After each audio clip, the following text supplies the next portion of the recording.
think having a listening ear, you need to be more interested than interesting. Things that come easy to you are not necessarily easy for another person, but we don't always recognize it in ourselves. What you don't want to do is go just start handing your card to everybody. That is because you didn't even know if that person would need your services or even would be interested in doing something with you. So I see a lot of people doing that. Reserve a little time where you're not your hands full of stuff so that you can actually shake the hand, look them in the eye, exchange the card. Instant gratification we want now. Well, that's not what networking is. I want to be the first to follow up. Val Romero helps you connect with your next friend, client, job, or partner. With 22 years of experience in hosting monthly events for entrepreneurs and solopreneurs in Albuquerque, she is a queen of networking and woman empowerment. She knows that networking success relies on a great memory for names, faces, and dates. Val, I think networking is the hardest thing out there. I remember my first networking event, I found someone very interesting, but I just don't know how to lead into his conversation. So I ended up just mumbling, interesting. And I love what you do. But what made you want to pursue your career as a networking strategist? Well, actually, what happened in the beginning is I was always a connector. I was always the social butterfly at any job I had. And when I became an entrepreneur, which actually yesterday was the 24-year mark, the anniversary of me being an entrepreneur. So I was celebrating a little bit on that. And what I found out is what I left my job was to pursue a legal shield career. I've been with that company over 25 years, but I needed a platform to be able to tell more people. So I thought, let me just create my own. I did a lot of networking then, and there were things I didn't like about certain networkings. To me, you got to feel comfortable when you come in. And I started noticing, because I'm an extrovert, I'm really an ambivert, but I started noticing if you're introverted or shy, this is like a painful experience for you, as you just mentioned. And I didn't know you were going to mention that. So I just started making mine be more friendly, more bringing my own energy, which that could be, it is about me. It is my group, but I'm that warm, friendly face they see when they walk in. And, it just warms my heart to know that two people have met because I introduced them or they came to an event I met. So I'm really charged up about networking. In fact, I just came from a networking event this morning, not my own, but I do a lot of networking besides my own group. It's important. Wow. It's important to build your business. I believe in it wholeheartedly, because if you aren't networking, how are you meeting other people to bring into your fold to sell them what you have to offer? The world needs to know, right? Right. What makes a good first impression? I think having a listening ear, you need to be more interested than interesting. If you're just talking about yourself, and we've all seen those people, then you're like, okay, you might kind of tune out. But if you're listening, even if it's not something you want to hear, you'll pick up something that you could, come in with, which is a skill maybe you need to learn of where you wouldn't mumble. It's like you're listening to something about their family, something about a previous career, something about, one of their kids, maybe a vacation they took. But I can always get a conversation rolling. But maybe that's the extrovert in me. So when I pick up on somebody who isn't, feeling that, or I can kind of detect it, I will go in and get a conversation started. And then I can just kind of leave the conversation. They're getting going. So a first impression to me would be listening for what that person needs, or making them feel comfortable. I like that. During the pandemic, people have been sitting in their own little homes. They lost contact with a lot of their friends, so they're trying to regain that conversation atmosphere. But for an introvert, where would they start to network? Where is the best place? Well, there's a lot of Zoom networking. Mine, I had been live at that point 20 years, and I pivoted immediately. I'm like, wow. I mean, what would a leader do? They've got to keep this thing going. and it is part of my livelihood. It's not the only thing I do, but I just, what was it? March, I think our last event was March 13th of 20. And the attendance was dwindling down because everybody was, afraid of the pandemic.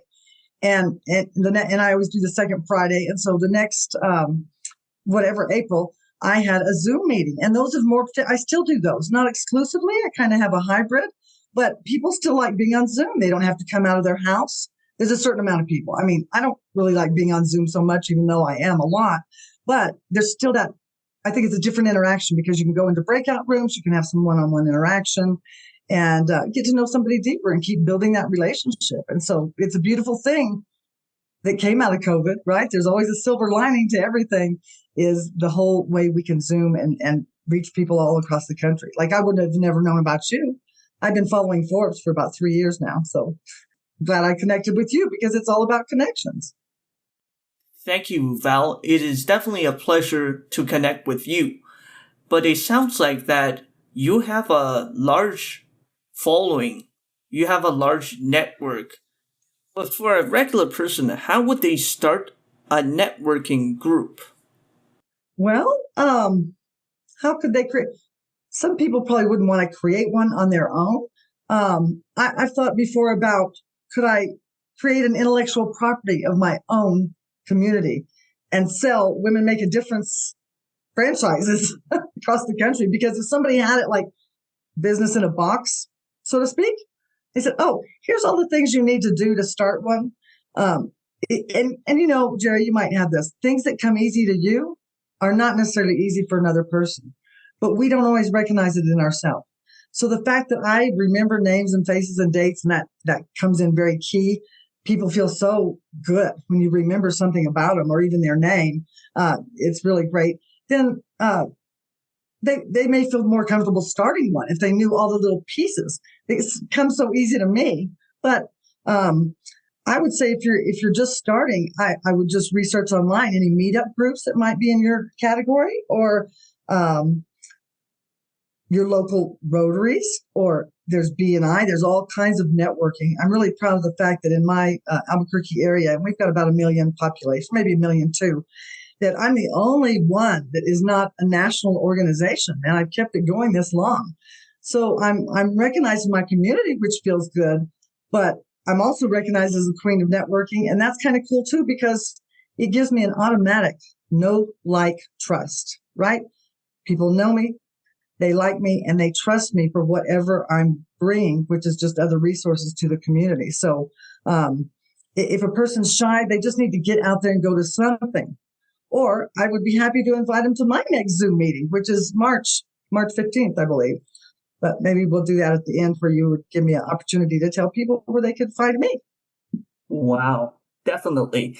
In this large network setting, there's so many people, yet you want to mingle with them all. What is the best strategy to approach this networking event? Well, if you can research it out a little bit before you go, to maybe know the kinds of people that might be there, that could be helpful. Of course, if you're going to an industry something, then you know what it is. If you're going to a realtor thing or something like that. But the Chamber of Commerce and those they could be a smattering of everybody: realtors, insurance, mortgage, you name it, coaches, consultants, healthcare, all that stuff.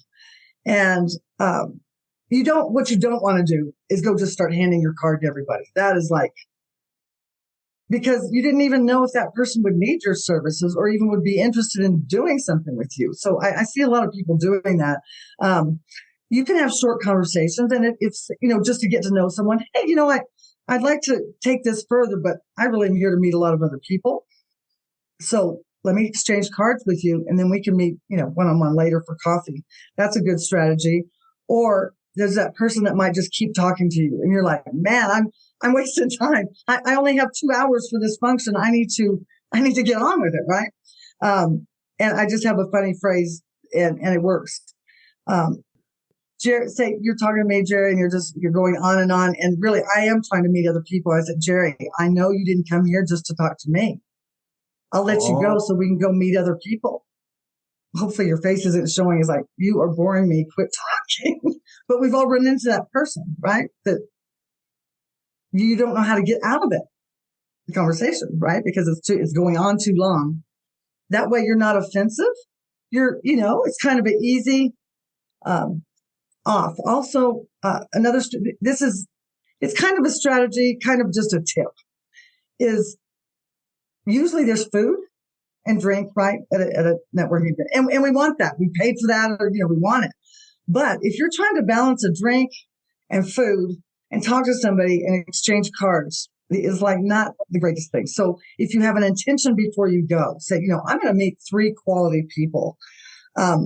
Skip the food, eat something before you go. I'm not saying you don't have it, but reserve a little time where you're not your hands full of stuff so that you can actually shake the hand, look them in the eye, exchange the card. I really like that advice. Don't make your hands so full and always set a goal for yourself before you go to these networking events. Right, because you want to get some ROI out of it, your return on investment. I mean, maybe you paid $30 or whatever, or $50. I don't know what pricing is in Vancouver. But, it does cost to network, but the return on it can be really good. And there's also a new term. I didn't create it. I wish I did. ROR. Do you know ROR? I have no clue. Return on relationship. Oh. Okay, so there's the ROI, return on investment. I paid to get in here. Let me meet 3 quality people that I can maybe get some business going with. But you know how we are. Well, Americans anyway, instant gratification.